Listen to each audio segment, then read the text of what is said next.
Muzaffarabad division میں عام انتخابات کا دوسرا مرحلہ کل ہوگا۔ انتخابی عمل کے لیے تمام انتظامات مکمل کر لیے گئے ہیں۔ Senior member Azad Kashmir election commission Muhammad Ahsan اور سیکریٹری راجہ شکیل کی پریس کانفرنس کہا کہ آزاد کشمیر میں معمول کا ٹرن آؤٹ 40 سے 42% رہتا ہے۔ میرپور ڈویژن میں ٹرن آؤٹ 46% رہا۔ عوام بھرپور طریقے سے حق رائے دہی کا استعمال کریں۔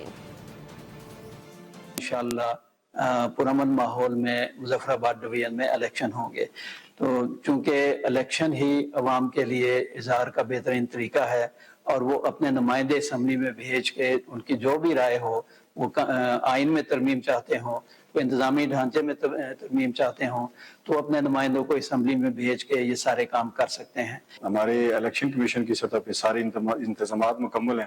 جیسے آپ کے علم میں ہے کہ مظفرآباد اپنا میرپور ڈویژن میں جو ہمارا پہلا مرحلہ تھا، وہاں اللہ کے کرم سے انتہائی پرامن شفاف الیکشن ہوئے۔ لوگوں نے بڑھ چڑھ کر اپنا حق رائے دہی استعمال کیا۔ جیسا کہ آنریبل سینئر ممبر صاحب نے کہا کہ یہ اگر لوگ کوئی تبدیلی چاہتے ہیں تو اس کا بہترین طریقہ یہی ہے کہ وہ اپنے سیکرٹ بیلٹ کے ذریعے اپنے فیورٹ اور پسندیدہ امیدوار کے حق میں ووٹ کاسٹ کریں۔ سبسکرائب کریں اور بیل دبائیں تاکہ کوئی خبر رہ نہ جائے۔